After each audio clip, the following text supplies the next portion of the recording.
From the New York Times, it's The Headlines. I'm Tracy Mumford.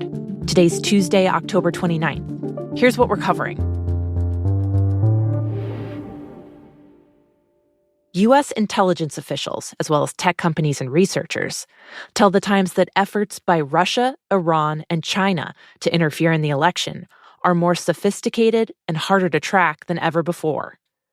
The big concern isn't that foreign powers will be able to affect voting machines or vote counts. Instead, they're trying to potentially spark chaos by spreading disinformation. Back in 2016, that mostly looked like Russia posting on Facebook. Now there have been Russian operatives pushing pro-Trump messaging on Reddit. There are hundreds of Chinese accounts on Telegram trying to rile up college students over the war in Gaza. And Iran has created sites like one called Not Our War that's aimed at American veterans and filled with conspiracy theories and anti-American content.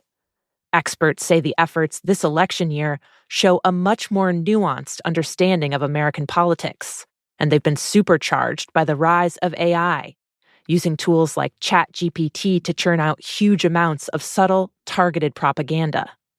At the same time, tech giants like Meta and Google have scaled back their efforts to label or take down disinformation.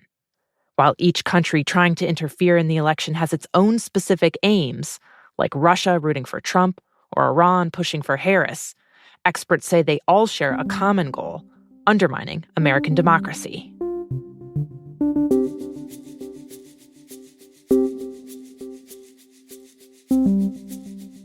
At approximately 3 a.m., officers responded to reports of a fire at a ballot box right outside the building that we're in right now. Meanwhile, authorities say they're investigating two fires in ballot drop boxes, just miles apart in Portland, Oregon, and Vancouver, Washington.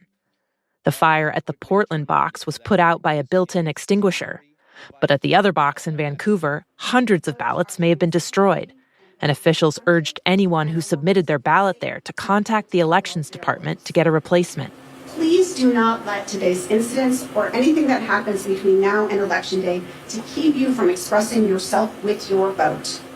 Authorities say the incidents are connected and that they have identified a suspect vehicle from surveillance footage, though it's not clear what motivated the apparent arson.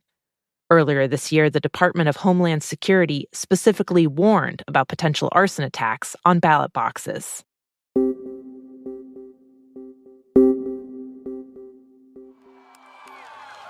Oh, it's great to be back in Michigan. How's everybody doing?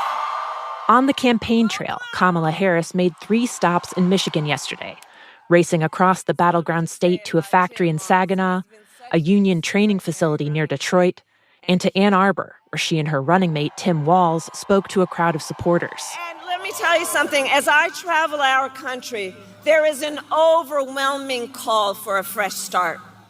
At times, Harris had to talk over protesters who were shouting about the war in Gaza. Hey, guys, I hear you. On the subject of Gaza, we all want this war to end as soon as possible and get the hostages out, and I will do everything in my power to make it so. Michigan has one of the largest Arab and Muslim populations in the country, and voters there have been signaling for a year that they're angry over U.S. support for Israel's military operations. Despite that, Harris campaign officials tell The Times they think she's in a solid position in Michigan and in the rest of the so-called Blue Wall, which includes Pennsylvania and Wisconsin.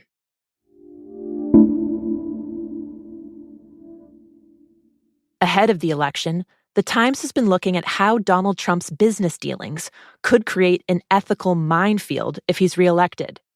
When he became president in 2017, the Trump Organization remained open for business.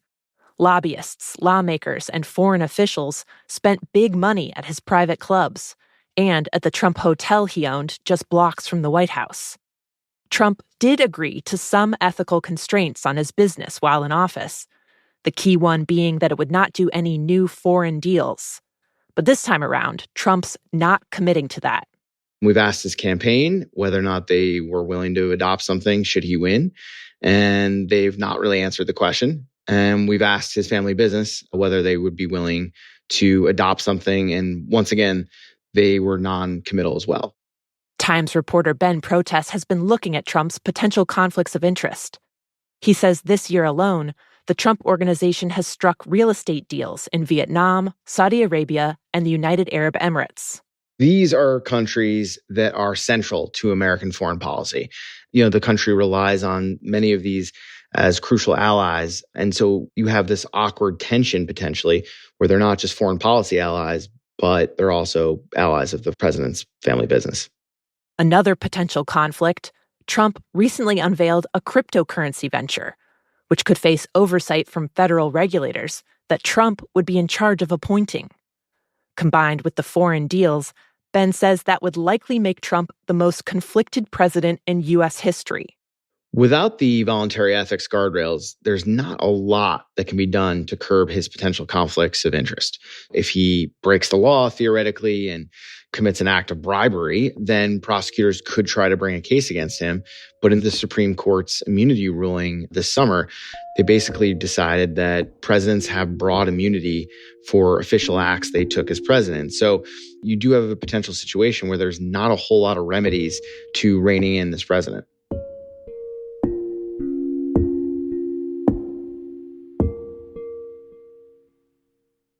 Volkswagen, the iconic German car company, could be on the verge of laying off tens of thousands of workers in Germany and shutting as many as 3 factories. The closures would be the first ever in the 87-year history of the company. The potential layoffs were announced by Volkswagen's top employee representative. The company itself declined to comment on its plans. But VW has been struggling. Car sales in Europe have plummeted since the pandemic. And in China, one of its other big markets, consumers have been increasingly buying Chinese-made electric vehicles instead of imports. If the factories close, it would be a major hit to Germany's economy. Car manufacturing is the country's biggest industry, and VW is the country's biggest employer.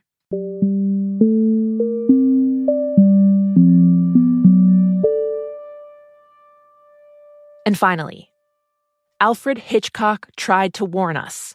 The crows, it turns out, are planning something. The highly intelligent birds can mimic human speech, use tools, remember faces, and hold a grudge. To quote one expert, they're excellent grudge holders. They can even pass them on. When a group of crows, technically called a murder, singles out a person they deem dangerous, they seem to be able to pass that on for generations. Basically, you shake a rake at some crows in your yard one day, and their children could one day seek revenge, Inigo Montoya style. They're known to dive bomb and screech at their targets. There's even a website, Crow Tracks, where people have started reporting wrath-seeking crows. But crow justice may not always be carried out correctly. One researcher tells The Times that crows are susceptible to mistaken identity, so not everyone getting the caca treatment necessarily deserves it. Those are the headlines. Today on The Daily, how the U.S. ended up with an immigration system that most Americans think is broken.